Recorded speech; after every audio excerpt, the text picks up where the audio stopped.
अगर अंग्रेजों की भारत में आने की बात करें तो उन्होंने 16वीं शताब्दी में भारत में दस्तक कर दिए थे। आपको जानकर हैरानी होगी, जब शाहजहां ताजमहल बना रहा था तब दूसरी तरफ अंग्रेज भारत में पैर पसारने की कोशिश कर रहे थे। इसके बाद भारत में छोटे बड़े कई राजाओं के अलावा दो बड़ी ताकतें बची थी। एक थी औरंगजेब की मुगलिया सल्तनत और दूसरी थी मराठा साम्राज्य। अंग्रेजों ने इंतजार किया कि ये दोनों आपस में लड़े।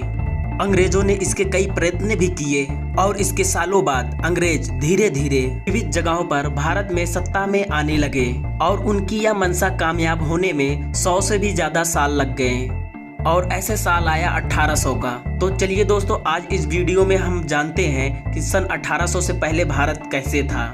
तो दोस्तों, उस समय भारत या दुनिया के पास कोई भी बड़ी टेक्नोलॉजी नहीं थी। हमारे यहाँ अधिकांश लोग धोती या गमछा पहना करते थे और बहुत अमीर लोग कुर्ता पहन लिया करते थे। बाद में अंग्रेजों के शर्ट और टी शर्ट को कुर्ता कहा जाने लगा। आज भी अगर उत्तर प्रदेश या पश्चिम बिहार में जाएं, कुछ वरिष्ठ लोग शर्ट और टी शर्ट को कुर्ता ही कहते हैं। उस समय ज्यादातर जगहों पर भीड़ भाड़ नहीं हुआ करता था। पूरे भारत में लोग 16 करोड़ लोग रहते थे, यानी कि पूरा भारत, यानी कि अखंड भारत। जो भारत पाकिस्तान, बांग्लादेश, म्यांमार, अफगानिस्तान से मिलकर बना हुआ था, यानी कि इन 5 देशों के विस्तार में सिर्फ 16 करोड़ लोग ही रहते थे। उस समय भारत में बहुत ज्यादा प्रोफेशन नहीं हुआ करते थे। अधिकांश लोग किसान ही हुआ करते थे, जो पूरा दिन खेतीबाड़ी और पशुपालन करते थे और शाम को अपने घरों में आकर भजन कीर्तन और सत्संग किया करते थे और रात में जल्दी जल्दी सो जाया करते थे और फिर सुबह जल्दी से उठ जाया करते थे। यही भारत का ज्यादातर लोगों का नित्य क्रम हुआ करता था। तब लाइट्स नहीं थी, इसलिए शाम को भजन या ईश्वर पूजा करने में बाधा न आए दिए जलाए जाते थे।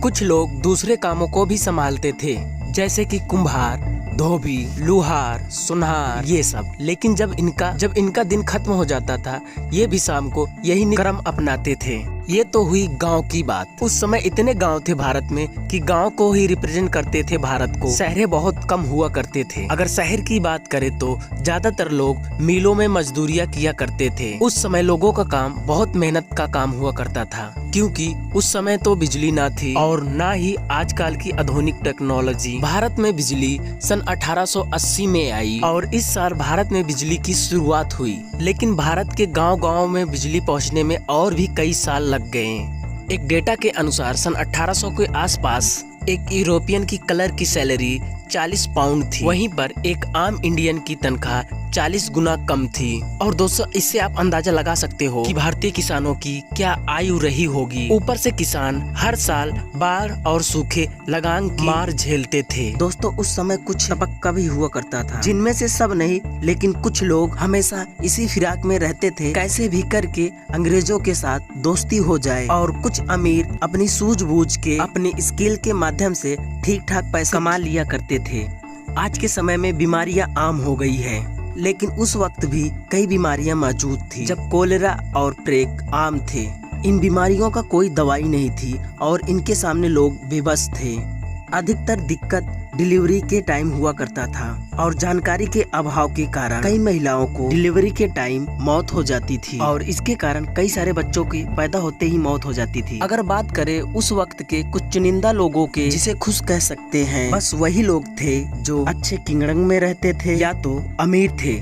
दबे कुचले लोग गरीबी और बदहाली के कारण ही बेबस थे। एजुकेशन की बात करें तो उस वक्त 10% से लोग भी कम भारतीय पढ़े लिखे थे और 1% से कम महिलाएं पढ़ी लिखी थी और इनमें से ज्यादातर आंकड़ा शहरों का ही है और गांव में इससे भी बदतर हालत थे। हालांकि ऐसा नहीं था कि ना पढ़े लिखे लोग स्किल्ड नहीं थे, वो लोग स्किल्ड भी थे, अपने कई कामों में माहिर भी थे, लेकिन कम पढ़े लिखने के कारण लगाम जैसी चीजों में डील नहीं कर पाते थे। भारत के लोग उस वक्त पैसों से चीजें खरीदने और बेचने के बजाय एक्सचेंज व्यवहार में मानते थे, जैसे एक मटके के बजाय 5 किलो चावल या 10 किलो आटे के बदले 5 किलो दाल। ज्यादातर गांव में ऐसे ही व्यवहार हुआ करता था।